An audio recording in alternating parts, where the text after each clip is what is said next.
अस्सलाम वालेकुम नाजरीन, मैं हूं आपकी होस्ट आमना आबिद और आप मुझे देख रहे हैं डायबिटिक्स इंस्टीट्यूट के ऑफिशियल पेज पे। और हमारे साथ मौजूद हैं consultant diabetologist doctor Sumaiya Shabbir, जो कि डायबिटीज़ इंस्टीट्यूट में बहुत अच्छे तरीके से अपने फ़राइज़ अदा कर रही हैं। जी वेलकम डॉक्टर साहिबा, हमारे शो पे तशरीफ़ लाने का बहुत बहुत शुक्रिया। Thank you. डॉक्टर साहिबा, आज हम बात करेंगे गेस्टेशनल डायबिटीज़ के मुतालिक कि गेस्टेशनल डायबिटीज़ होती क्या है और कैसे इसकी मैनेजमेंट है और आप कैसे पेशेंट्स को मैनेज करती हैं यहाँ पे। जेस्टेशनल जेस्टेशनल डायबिटीज़ असल में इसका मतलब है कि प्रेगनेंसी में डायबिटीज़ का हो जाना। पहले उस खातून को डायबिटीज़ ना हो, लेकिन प्रेगनेंसी के दौरान शुगर का लेवल्स बढ़ जाना। और इसकी वजूहात जो हैं वो मुख्तलिफ हैं। इसमें मरीज़ का जो है वो प्रेगनेंसी के आम तौर पर ये किसी भी टाइम पे हो जाती है, लेकिन ज़्यादातर दूसरे या तीसरे ट्राइमेस्टर में इसके होने के रिस्क ज़्यादा हैं। और इसमें वजूहात यही हैं कि बच्चे को माँ के साथ कनेक्ट करने वाला जो प्लेसेंटा होता है, उसको हम प्लेसेंटा कहते हैं, उससे हार्मोन्स पैदा होते हैं। वो हार्मोन्स खून में शुगर की मिकदार बढ़ा देते हैं और उस मिकदार बढ़ी हुई मिकदार को डील करने के लिए माँ की तरफ से जो इंसुलिन है वो अगर कम पैदा हो, ज़रूरत के मुताबिक बढ़ती हुई ज़रूरत को कोप ना कर सके तो शुगर हो जाएगी। या फिर जो इंसुलिन पैदा हो रही है माँ से वो प्रॉपरली इफ़ेक्ट ना कर रही हो तो माँ के खून के अंदर शुगर की मिकदार बढ़ना शुरू हो जाएगी।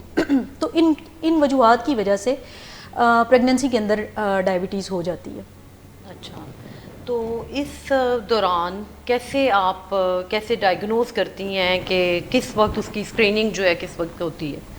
अच्छा, इसमें यह है कि हमें मरीज़ से कुछ सवालात करने होते हैं। जब आपके पास हामला एक औरत आती है, वो कहती है जी मैंने घर में टेस्ट किया है, मुझे प्रेगनेंसी का पता चला है। फ़र्स्ट वो अपने विज़िट में आपके पास आए तो आपने उनसे हिस्ट्री लेनी होती है, कुछ सवाल करने होते हैं। उन सवालों में ना हम ये पेशेंट को असेस करते हैं कि इसके डायबिटिक होने के प्रेगनेंसी में कितने चांसेस हैं। उसमें हम मरीज़ का पहले तो BMI देखते हैं। BMI हम कहते हैं बॉडी मास इंडेक्स को। उसमें पेशेंट का वेट और उसकी हाइट को जो है ना वो उसकी रेशो निकालते हैं और उसमें अगर नॉर्मल जो है वो BMI आपका 25 तक होता है और अगर 25 से ज़्यादा हो उसमें तो ओवरवेट की तरफ जाता है, लेकिन 30 से ज़्यादा अगर BMI हो और पेशेंट की फैमिली हिस्ट्री हो, उसके मदर फादर में से जो फर्स्ट डिग्री उसके रिलेटिव्स हैं, जो उसके बहन भाई हैं, उनमें से किसी को शुगर हो, या मरीज़ का जो है वो पहले से ही प्री डायबिटीज़ में हो, यानी कि उसकी इम्पेयर्ड शुगर हो, या फिर उसकी पिछली प्रेगनेंसी में उसको डायबिटीज़ हुई हो, जेस्टेशनल डायबिटीज़ पहले हुई हो, या फिर उसने कोई ज़्यादा वेट का बच्चा पैदा किया हो, 4.5 किलोग्राम या 9 पाउंड से ज़्यादा वज़न का बच्चा पैदा किया हो। तो ये अगर हमें हिस्ट्री में चीज़ें मिल जाएं तो इसका मतलब है ये मरीज़ ज़्यादा रिस्क पर है कि इसको प्रेगनेंसी में डायबिटीज़ हो सकती है। तो इसमें हम इन पेशेंट का स्क्रीनिंग टेस्ट करते हैं, जिसे हम कहते हैं ओरल ग्लूकोज टॉलरेंस टेस्ट। उसमें हम क्या करते हैं कि मरीज़ को हम शुगर का 75 ग्राम हम ग्लूकोज हम मरीज़ को देते हैं, लेकिन उससे पहले हम पेशेंट का जो है ना ओवरनाइट 8 से 10 घंटे की फास्टिंग उसको रेकमेंड करते हैं, कम से कम 8 घंटे की। उसमें हम मरीज़ को सब कुछ खाने से हमने रोका होता है, लेकिन पानी पी सकता है। तो खाली पेट जब पेशेंट आता है तो पहले हम खाली पेट उसकी शुगर चेक करते हैं, ठीक है। वो हमारे पास 95 मिलीग्राम पर डेसीलीटर से कम होनी चाहिए या 5.6 मिलीमोल पर लीटर से कम होनी चाहिए। अगर उससे ज़्यादा आती है तो फिर वो जेस्टेशनल डायबिटीज़ उसको हो सकती है। ये तो फास्टिंग की रीडिंग है। लेकिन उसके बाद हम उनको ग्लूकोज सिरप पिलाते हैं 75 ग्राम, और उसके 2 आवर्स के बाद फिर हम एक और रीडिंग लेते हैं। तो वो 2 आवर्स के बाद वाली जो रीडिंग है वो अगर 7.8 मिलीमोल से ज़्यादा हो या 120 मिलीग्राम पर डेसीलीटर से ज़्यादा हो तो वो जेस्टेशनल डायबिटीज़ उसको डेवलप हो रही है। तो उसके बाद फिर हम उसकी मैनेजमेंट स्टार्ट करते हैं। फिर वो अगर ये OGTT test, oral glucose tolerance test, अगर इनिशियल उसका नॉर्मल आया है तो फिर हम दोबारा से उसको 24 से 28 हफ्ते के दौरान रिपीट करके देखते हैं कि दोबारा से उसको हो तो नहीं रही, क्योंकि उसको रिस्क फैक्टर्स मौजूद है। तो इस तरह हम इसकी स्क्रीनिंग करते हैं और अगर डेवलप हो जाए तो फिर उसकी मैनेजमेंट स्टार्ट की जाती है। अच्छा डॉक्टर साहिबा, अगर इसको हम प्रॉपरली मैनेज नहीं कर पाते तो इसमें क्या क्या कॉम्प्लिकेशंस आती हैं, कैसी प्रॉब्लम्स आती हैं बच्चे के लिए, माँ के लिए, क्या मसाइल? पहली बात तो मैं ये मेंशन करना चाहूँगी कि जेस्टेशनल डायबिटीज़ बहुत अच्छे तरीके से मैनेज हो सकती है और इसमें नॉर्मल डिलीवरी और बच्चा बिल्कुल नॉर्मल हो सकता है अगर इसको बहुत अच्छे तरीके से मैनेज किया जाए।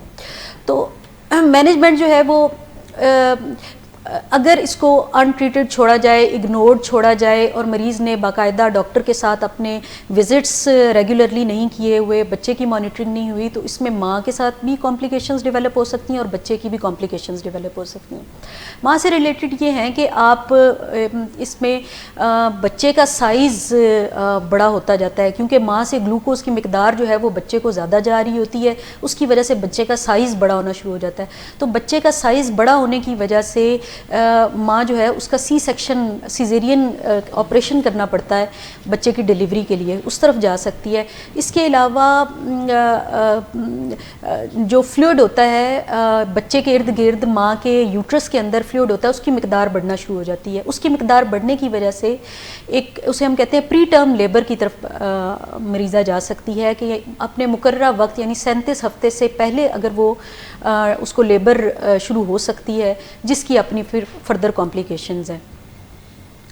इसके अलावा मरीज़ को एक कंडीशन है, उसको हम कहते हैं प्री एक्लेम्शिया, जिसमें मरीज़ का ब्लड प्रेशर हाई होना शुरू हो सकता है। वो भी जेस्टेशनल डायबिटीज़ के साथ मरीज़ा को डेवलप हो सकती है।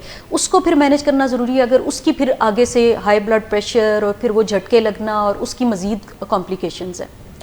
इसके अलावा बच्चे में जो है वो कॉम्प्लिकेशंस इस तरह से हो सकती हैं कि बच्चा माँ के पेट के अंदर हाई ब्लड शुगर को एक्सपोज्ड होता है कॉन्स्टेंटली, उसकी वजह से उसकी इंसुलिन लेवल्स बड़े होते हैं। तो जब पैदाइश होती है तो बच्चे के हाई इंसुलिन लेवल्स जो है ना उसकी शुगर को एकदम से कम कर देते हैं। इसलिए बच्चा जब पैदा होता है तो उसकी ब्लड शुगर लेवल लो होने का रिस्क होता है, उसके लिए देखना होता है। इसके अलावा बच्चे को जॉन्डिस हो सकता है, यरकान हो सकता है। उसके अलावा बच्चे की डेथ भी हो सकती है, हालांकि ऐसा बहुत कम है, लेकिन एक रिस्क ये है कि बच्चा पैदाइश से पहले ही माँ के पेट के अंदर फौत हो सकता है। तो ये कुछ कॉम्प्लिकेशंस हैं। इनके लिए हमें जेस्टेशनल डायबिटीज़ को टाइम पे स्क्रीन करना और फिर इसको मैनेज करना, इसको फॉलो करना, माँ के बाकायदगी से उसके ग्लूकोज लेवल्स को मॉनिटर करना, उसको मैनेज करना और साथ में बच्चे की ग्रोथ को भी मॉनिटर करना बहुत ज़रूरी है। ठीक है डॉक्टर साहिबा, आप बताएंगे कि इन कॉम्प्लिकेशंस को आप कैसे मैनेज करती हैं डायबिटिक्स इंस्टीट्यूट में? क्या आप लोगों ने एजुकेट करते हैं या, क्योंकि ये एकदम से तो नहीं हुआ ना, क्योंकि जैसे ही प्रेगनेंसी में डायबिटीज़ डायग्नोज होती है तो ये एक बहुत बड़ा ट्रॉमा होता है फ़ीमेल के लिए, जिसको कि पहले डायबिटीज़ नहीं थी। जो गेस्टेशनल डायबिटीज़ की मुझे समझ आई है वो ये है कि वो प्रेगनेंसी के दौरान ही हुई ना डायग्नोज, तो एक प्रेगनेंसी का प्रेशर, एक उसका शुगर हो गई उसका प्रेशर। तो आप क्या एजुकेट भी करती हैं अपने पेशेंट्स को? हाँ जी बिल्कुल। इसमें मरीज़ के लिए गुड न्यूज़ ये होती है कि ये प्रेगनेंसी जैसे ही ख़त्म होगी तो ये शुगर ख़त्म हो जाती है। पहली बात तो हम मरीज़ को ये बताते हैं कि आप इस बात पे परेशान ना हो, ये वक्ती है।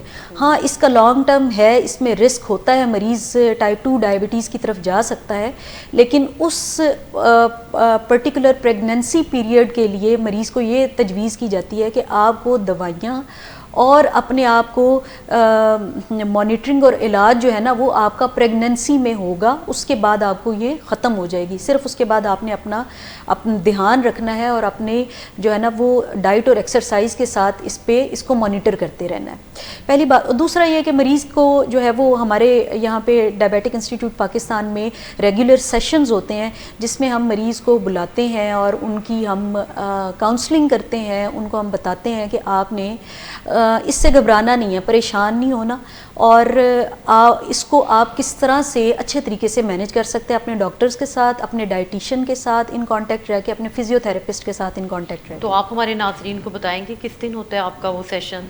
हमारा वो सेशन जो है वो संडे को होता है और 342 मिनट्स उसका टाइम रखा हुआ है, और वहाँ उस पर हम डॉक्टर्स भी होते हैं, हमारे साथ डाइटिशियंस भी होते हैं और फिजियोथेरेपिस्ट भी होते हैं।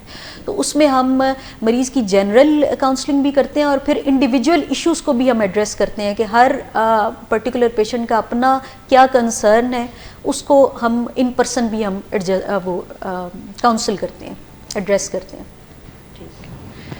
तो आप एक्सरसाइज किस किस्म की बताती हैं ये जो ख़वातीन होती हैं, क्योंकि एक्सरसाइज तो आपको पता है कि प्रेगनेंसी में कहते हैं फीमेल को रेस्ट करो, हाँ। तुम कुछ भी ना करो, बस आराम करो। तो आप बात कर रही हैं कि प्रेगनेंसी में एक्सरसाइज भी कोई होनी चाहिए। जी जी, प्रेगनेंसी में एक्सरसाइज ये एक मिथ है कि आप रेस्ट करें, ये इस कॉन्सेप्ट को बिल्कुल ख़त्म होना चाहिए। ये मरीज़ों की एजुकेशन की ज़रूरत है, उनको ये बताना चाहिए कि आप प्रेगनेंसी में जितना मोबाइल रहेंगे, मॉडरेट इंटेंसिटी तक की एक्सरसाइज आप कर सकते हैं। आप जितने मोबाइल रहेंगे उतनी आपकी लेबर आसान होगी, आपकी डिलीवरी आसान होगी, आपकी कॉम्प्लिकेशन से आप बच सकते हैं, आपका ब्लड प्रेशर अच्छा मैनेज हो सकता है। अगर प्रेगनेंसी में अगर आपको हाई ब्लड प्रेशर का रिस्क है उससे आप बच सकते हैं, आपकी डायबिटीज़ अच्छी मैनेज हो सकती है, आपकी नॉर्मल डिलीवरी के चांसेस मैक्सिमम होते हैं। तो ये चीज़ें पेशेंट्स को ड्यूरिंग डिलीवरी हम एजुकेट करते हैं, उनको हम सेशंस में भी बुलाते हैं। तो इसके अलावा एक्सरसाइज में हम मरीज़ को ये रेकमेंड करते हैं कि आपने वॉक कर सकते हैं, आप रनिंग कर सकते हैं, स्विमिंग भी कर सकते हैं, मॉडरेट इंटेंसिटी की स्विमिंग कर सकते हैं, साइकिलिंग कर सकते हैं, और 30 मिनट्स की डेली करें फॉर 5 डेज वीक, यानी 150 मिनट्स अ वीक आप कर सकते हैं, या टोटल आपकी 2 आवर्स एंड 30 मिनट्स कर सकते हैं। उसमें भी फर्दर हम ये एडवाइस करते हैं कि आप 2 डेज स्ट्रेंथ ट्रेनिंग भी कर सकते हैं। तो इतनी आप एक्सरसाइज कर सकते हैं, इससे आपकी शुगर भी कंट्रोल होती है और आप कॉम्प्लिकेशन से बच जाते हैं। जी नाजरीन, हमारे साथ रहिएगा। डॉक्टर सुमैया से आप पूछ भी सकते हैं, क्योंकि इस वक्त हम लाइव जा रहे हैं। कोई भी क्वेश्चन हो तो आप पूछ सकती हैं। अब लेते हैं एक छोटा सा ब्रेक। जब किसी को डायबिटीज़ हो जाती है तो साथ उसको डिप्रेशन होने लगती है और उसका मूड ख़राब रहने लगता है, और वो अपनी डायबिटीज़ का गुस्सा अपने फैमिली मेम्बर्स पे निकालना शुरू हो जाता है। कहते हैं पता नहीं मेरी डायबिटीज़ बढ़ी हुई है। फैमिली वाले कोशिश करते हैं कि मरीज़ को मीठी चीज़ें ना खाने दे, तो इस पे झगड़ा करते हैं। तो अगर कोई डायबिटीज़ सेल्फ मैनेजमेंट में चला जाए तो ऑलमोस्ट हमारा तजर्बा बताता है यहाँ 25 साल का कि कुछ लोग जिन्हें हम मॉडल डायबिटिक्स कहते हैं। तो मुझे बताइए डॉक्टर साहब, कभी मॉडल डायबिटिक्स आपको कंसल्टेशन रूम में नज़र आते हैं? नहीं, वो कभी भी नज़र नहीं आते, क्योंकि उन्हें अपनी बीमारी को मैनेज करने का तरीका सलीका आ गया होता है। जो एजुकेशनल लेवल जितना आपका बेहतर है उतना जो कंप्लाइंस के इश्यूज हमें कम पेश आते हैं। डायबिटीज़ को ये अब तो दुनिया में एक लाइफस्टाइल कहा जाता है। डायबिटीज़ के मरीज़ को मरीज़ भी नहीं कहा, उसको डायबिटीज़ पर्सन कहा जाता है। जो आपकी फैमिली में अगर एक फ़र्द को डायबिटीज़ है तो इसका मतलब बाकी बहन भाइयों को भी डायबिटीज़ प्रिवेंशन फॉर्म में जाना चाहिए। ज़ियाबतीस के लिहाज से जिस तरह ये कॉमन हो रही है, इसमें हमारी ख़वातीन है जिनमें मोटापा है। यहाँ ये मैं कॉन्सेप्ट देना चाहता हूँ जो थोड़ा ऑड है और अजीब है कि जब डायबिटीज़ हो जाती है तो आपको पहला कदम ये भी उठाना होता है कि ग्रेसफुली इसको एक्सेप्ट कर लें। हमारे यहाँ संडे को एक सेशन होता है 3:42 पे ऑडिटोरियम में होता है, जिसमें पेशेंट्स आते हैं और हमें पता होता है कि 7 एरियाज़ हैं बुनियादी तौर पर जिनमें मरीज़ों को मदद की ज़रूरत होती है, जिनमें से अहम ग़ज़ा का एरिया बहुत अहम है। फिर उन्हें आदत डालना कि वो किस तरह पैदल चलना शुरू करें या वर्जिश करना शुरू करें, वो अपनी टेंशन को कैसे मैनेज करें, हाइपोज़ का मामला जो कि ट्रीटमेंट हैज़र्ड है उसके बारे में क्या करें, इंसुलिन थेरेपी के पसे पर्दा जो उनको नॉलेज होना चाहिए, तो ये इस पे भी बात होती है। फिर कॉम्प्लिकेशन से बचने का मामला, फिर रिस्की बिहेवियर्स के बारे में उनको बताना कि ये रिस्की बिहेवियर है, इससे आपने बचना है। हमारे यहाँ लिटरेचर है, किताबें हैं, पैम्फलेट्स हैं, और सबसे बढ़ के हमने पिछले चंद साल से फेसबुक पे और अपनी वेबसाइट पे जो वीडियोस का एक ख़जाना जमा किया है। ये तो एक गोल्ड माइन है डायबिटिक्स के लिए, जो कि वो एक्सप्लोर कर सकते हैं। Welcome back. जी डॉक्टर साहिबा, कुछ इसकी मेडिसिन के मुतालिक बताइए कि इसमें हम इंसुलिन से मैनेज करते हैं कि मेटफॉर्मिन से मैनेज करते हैं? इसमें तो मैनेजमेंट डिपेंड करता है कि पेशेंट की शुगर कितनी, उसके लेवल्स कितने हैं। अगर तो पेशेंट की शुगर इतनी हाई नहीं है तो हम उसको 1 to 2 वीक्स तक लाइफस्टाइल मॉडिफिकेशन के साथ ऑब्जर्व कर सकते हैं कि उसकी कंट्रोल होती है या नहीं। लाइफस्टाइल मॉडिफिकेशन में जैसा कि मैंने एक्सरसाइज की बात की, इसके साथ आप जो है वो डाइट उसको बताई जाती है। डाइटिशियन की तरफ भी हम रेफ़र कर सकते हैं, ख़ुद भी हम उनको बताते हैं कि आप अपने जो है ना वो मील आपने स्किप नहीं करना, 3 टाइम्स आप मील लेने हैं। उसके अलावा स्मॉल छोटे छोटे मील्स आप ले सकते हैं। हाई शुगर कंटेंट मील्स को अवॉइड करें। फ्रेश फ्रूट्स एंड वेजिटेबल्स ज़्यादा इस्तेमाल करें, दालें इस्तेमाल करें। इसके अलावा चने, लोबिया, इस तरह की चीज़ें आप इस्तेमाल कर सकते हैं जिसमें प्रोटीन है। फाइबर डाइट आप इस्तेमाल कर सकते हैं। तो मरीज़ की जो है वो डाइट के बारे में उसकी काउंसलिंग की जाती है। उसके साथ उनको एक्सरसाइज रेकमेंड की जाती है, जैसा कि मैंने बताया। इन डाइट और एक्सरसाइज के साथ हम मरीज़ को 1 से 2 हफ्ते तक ऑब्ज़र्व करते हैं। अगर तो उसकी शुगर इसके साथ कंट्रोल हो जाती है तो फिर उसको साथ में शुगर मॉनिटरिंग के लिए मॉनिटर करने के लिए एडवाइस किया जाता है कि इसको कंटिन्यू रखा जाए। लेकिन ज़रूरी नहीं कि मरीज़ अगर उस वक्त डाइट और एक्सरसाइज के साथ उसकी शुगर कंट्रोल हो गई है तो वो ऐसे ही कंट्रोल रहेगी, क्योंकि जैसे जैसे प्रेगनेंसी प्रोग्रेस करती है ब्लड शुगर हाई होता है, क्योंकि प्लेसेंटा का साइज़ बढ़ता है, हार्मोन्स इंक्रीज़ होते हैं, वो ब्लड शुगर बढ़ाते हैं। तो हो सकता है ये मरीज़ जो शुरू में लाइफस्टाइल मॉडिफिकेशन पर मैनेज हो गए थे उनको लेटर हमें अद्वियात पर डालना पड़े।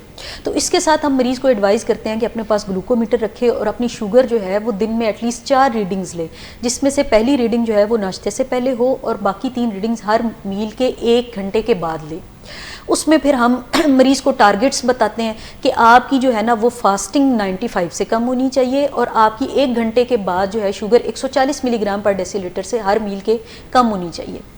तो इसका मतलब है कि आपकी शुगर कंट्रोल है। अगर आपकी शुगर कंट्रोल नहीं हो रही तो आपने हमें बताना है, फिर हम आपको in addition to lifestyle modification हम मेडिकेशंस पे मरीज़ को रेकमेंड करते हैं। मेडिकेशंस में फिर हमारी प्रेफरेंस ये होती है कि हम मरीज़ को मेटफॉर्मिन पे डालें, जिसको ग्लूकोफेज के नाम से भी आती है। अब मेटफॉर्मिन जो है उसकी कुछ मरीज़ों को उसकी टॉलरेंस पुअर होती है, टॉलरेट नहीं कर पाते, उनको पेट में दर्द होता है, डायरिया होना शुरू हो जाता है और ऐसे मरीज़ को महसूस होता है जैसे वो बीमार है, थकन महसूस होती है, भूख कम हो जाती है। तो इनकी वजह से अगर मरीज़ मेटफॉर्मिन टॉलरेट ना कर रहा हो तो फिर हम इंसुलिन पे चले जाते हैं, या फिर मेटफॉर्मिन से कंट्रोल ना हो रहा हो तो इस सूरत में फिर हमारे पास इंसुलिन की ऑप्शन होती है। तो हम मरीज़ को फिर इंसुलिन पे डाल देते हैं। उसकी डोज फिर मरीज़ की जो शुगर की मॉनिटरिंग है उस लिहाज से हम एडजस्ट करते हैं। तो एक दफ़ा मरीज़ इंसुलिन पर आ जाए तो उसके साथ फिर हम मरीज़ को हाइपोग्लाइसीमिया जिसको कहते हैं खून में शुगर की मिकदार का कम हो जाना, 60 से 70 मिलीग्राम पर डेसीलीटर से कम हो जाए, तो उसकी जो अलामात आती हैं वो हम मरीज़ को पहले से बता कर भेजते हैं, ताकि ऐसी अलामात की सूरत में मरीज़ फ़ौरन से कोई शुगर वाली चीज़ या मीठी चीज़ ले ले वक्ती तौर पर, उसके बाद फिर डॉक्टर से रजू करे। उन अलामात में जो है वो मरीज़ को अक्सर जैसे ही शुगर कम होती है तो उसको कपकपी तारी होना, पसीने आना, रंग फीका पड़ जाना और मरीज़ को जो है ना वो उसकी कंसंट्रेशन एबिलिटी कम हो जाती, फोकस नहीं कर पा रहा होता। तो ऐसी अलामात अगर हों तो फिर उनको शुगरी ड्रिंक लेने की एडवाइस किया जाता है। तो इसके साथ हम मरीज़ को मैनेज करते हैं। लेकिन जैसे ही मरीज़ को लेबर डेवलप हो और या सी सेक्शन या डिलीवरी का टाइम आए तो उस वक्त ये सारी दवाइयाँ बंद की जाती हैं और हॉस्पिटल सेटिंग में मरीज़ को मैनेज किया जाता है। डॉक्टर साहिबा, क्या इसका जो गेस्टेशनल डायबिटीज़ का है आफ्टर जब डिलीवरी हो गई है बेबी के ऊपर क्या इफ़ेक्ट होता है?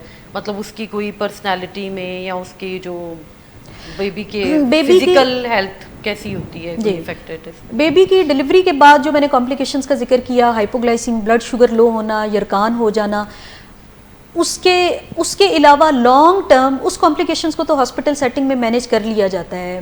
मदर को विद इन 30 मिनट्स, आधे घंटे के अंदर अंदर फीड शुरू करवा देनी चाहिए बेबी की। फिर से 2 से 3 घंटे के वक्फे से आप उसको फीडिंग बच्चे की करवाते रहते हैं और बच्चे की जो है ना वो 2 से 4 घंटे के अंदर शुगर भी चेक की जाती है। तो इसको तो हम मैनेज कर लेते हैं। लेकिन इन द लॉन्ग रन वो बच्चे जिनकी मदर्स को जेस्टेशनल डायबिटीज़ थी या जो ज़्यादा वज़न के बच्चे पैदा हुए थे जेस्टेशनल डायबिटीज़ की वजह से, उनको भी in the long run type 2 diabetes होने का या मोटापा, ओबेसिटी ये डेवलप होने का रिस्क होता है।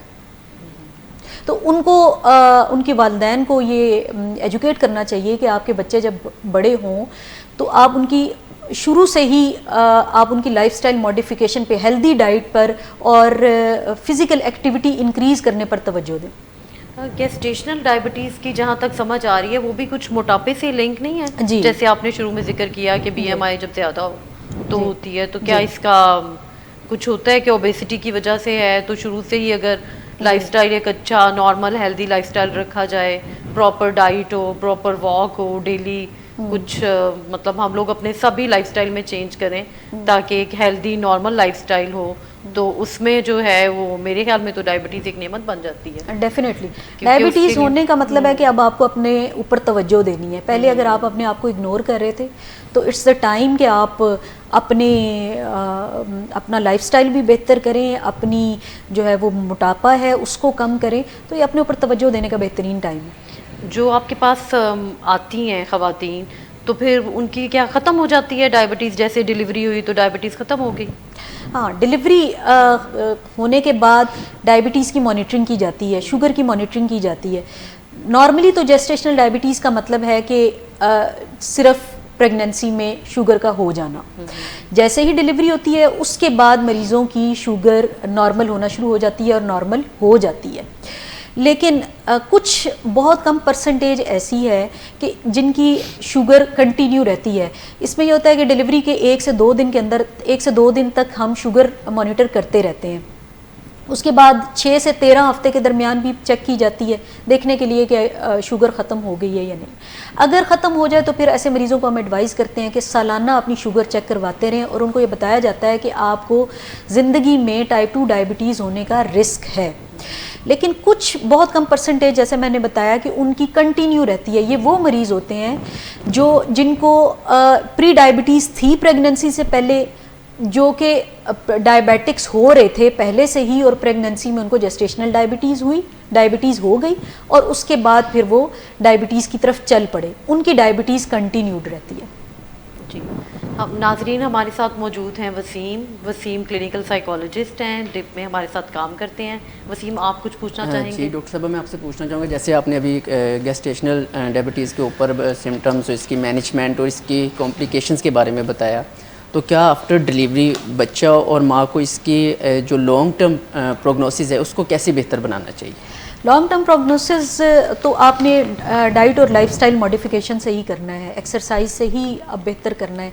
एक आपको एक रिस्क पे आप आ चुके हैं, प्रेगनेंसी में डायबिटीज़ हुई है, बच्चा एक्सपोज हुआ है, बच्चा जो है ना उसमें जैसा कि मैंने बताया मोटापे के चांसेस और उसमें भी शुगर होने के चांसेस हैं। तो ऐसे मरीज़ों को डिस्चार्ज करते वक्त उनको रेगुलर जो है वो फॉलोअप के साथ रखना चाहिए कि सालाना कम से कम साल बाद वो अपनी शुगर चेक करते रहें और अपनी जो है वो डाइट का ख्याल रखें, हेल्दी डाइटिंग रखें, बहुत ज़्यादा शुगरी ड्रिंक्स और शुगर को अवॉइड करें, और कॉम्प्लेक्स कार्बोहाइड्रेट्स जिनका ग्लाइसीमिक इंडेक्स यानी कि जिनका जिस्म में शुगर बढ़ाने का जो है वो रेट वो उनका कम हो, जिस तरह फ्रेश फ्रूट्स हैं, वेजिटेबल्स हैं, दालें सब्जियां हैं, उनका इस्तेमाल ज़्यादा करें और अपने आप को एक्टिव रखें, एक्सरसाइज करते रहें।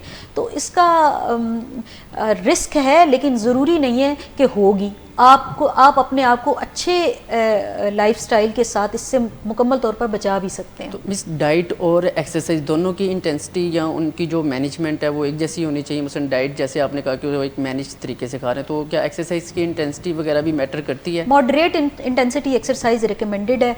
बाकी आपका अपना स्टेमिना है, अगर आप साथ में स्ट्रेंथ ट्रेनिंग करते हैं उससे भी आपकी इंसुलिन रेजिस्टेंस इम्प्रूव करती है, और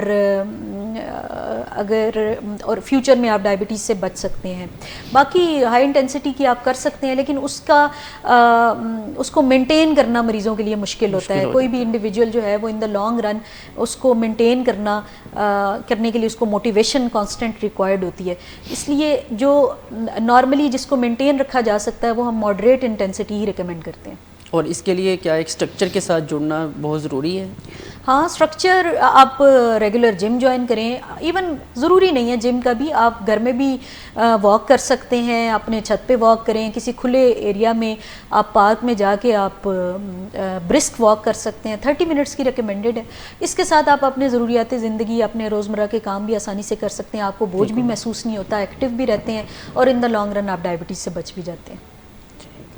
जी नाजरीन, बहुत बहुत शुक्रिया डॉक्टर साहिबा आपका, वसीम आपका और नाजरीन आपका हमें ज्वाइन करने का। इंशाल्लाह अगले प्रोग्राम में दोबारा हाजिर होंगे आपके पास। तब तक के लिए बहुत ख्याल रखिएगा अपना। टिल देन, अल्लाह हाफ़िज़।